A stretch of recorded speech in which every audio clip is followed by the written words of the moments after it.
So today we have a 2005 Toyota Camry. We're going to do an oil change on her.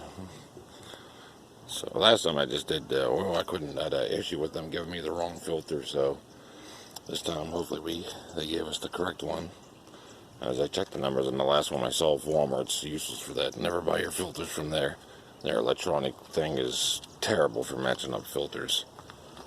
So I'm also going to be doing the transmission fluid and filter, but that'll be for the next video. So I got my jack. Make sure you have your jack stand, of course, to put underneath.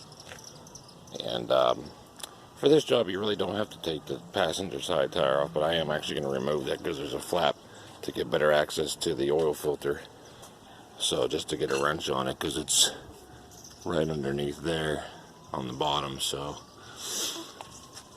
but we're going to go ahead and get it jacked up here and drain the pan, and then we'll take the tire off and access that panel.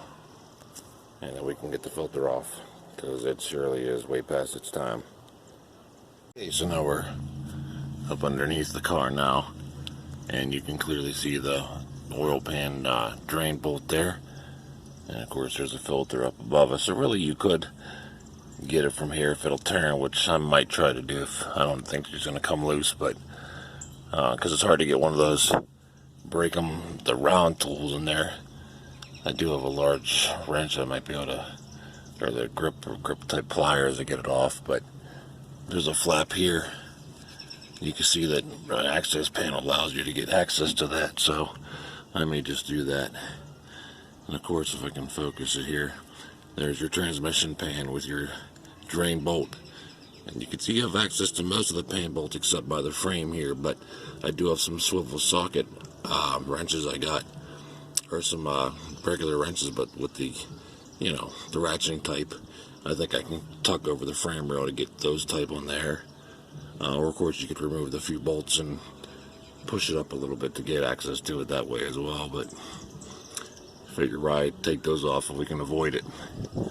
It's probably gonna need some new O2 sensors. They look like they've been in there a while. But actually it's pretty clean under here. I got the jack stands underneath, supported on both sides, just to make sure there's no mistakes so we don't get crushed here. Alright, so that's a 14mm bolt, by the way. So I already broke it loose, so we should just be able to take her out here.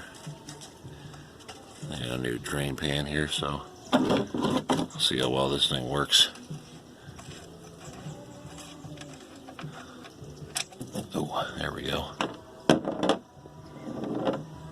And she's draining. Oil is definitely bad. Alright, so we're going to let that do that for a while, and then we'll come get the filter off. I'm going to wipe my hand off here. Okay, so I brought a long pliers here, adjustable pliers, and I was actually able to, I got to get a better way to hold the camera here, it's a pain. But I was able to actually turn it from the bottom without having to take off that access panel. So sometimes you can, sometimes you can't. And of course it reset, but I don't know if I can turn it now that it's loose enough. Oh, there we go. Yep. It's loose enough. So of course you get your catch pan down there, which we do.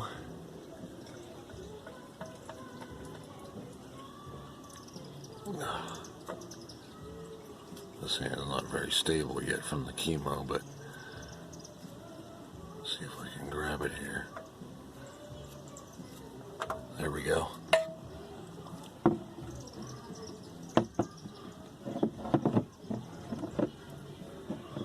I'll let it drain out there. I'll have to get up in there and clean that. Looks a little dirty. So we're going to go ahead and get the new filter together. Excuse me. We got the Valvoline oil here, part of the course sale, so we'll see how good that is. 5W30 is what this car takes, by the way. So we're going to go ahead and get the new filter prepped. I'll let that drain for a second there to get everything we can. I think we'll be pretty good there. Really? Alright, we got the new filter in. You can't really see it. I'm going to see if I can turn the light on here. Oh, there we go. It's a new purelator, got it installed up there. Hand tight, of course. Fence tells you if the house got a fence in the yard, you don't want to walk them through the yard. Everything should be good. I'm going to reinstall the bolt here and then fill her up, take her on the block, and all should be well. One more thing done, put on the list for the next 3,000 miles. So not too bad of an oil change really if you can access it there. Like I said, you can always access it from the side panel with the passenger wheel off or turned out, I guess, if you can reach your hand back in there. So another job done. Alright, we got her filled up. The dipstick shows we're full. So we're just going to start her up and check her for leaks.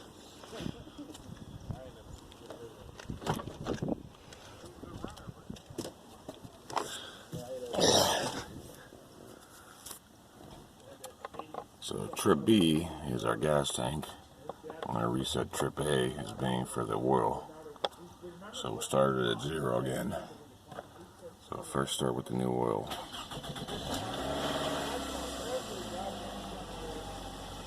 Well, that's nice. Idled down quickly.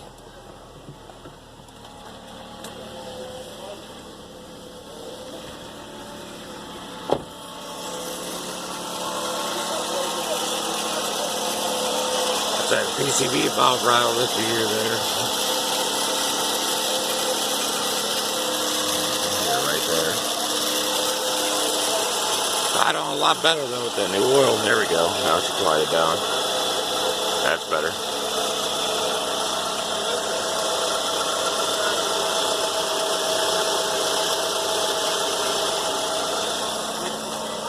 Check underneath, make sure nothing's leaking.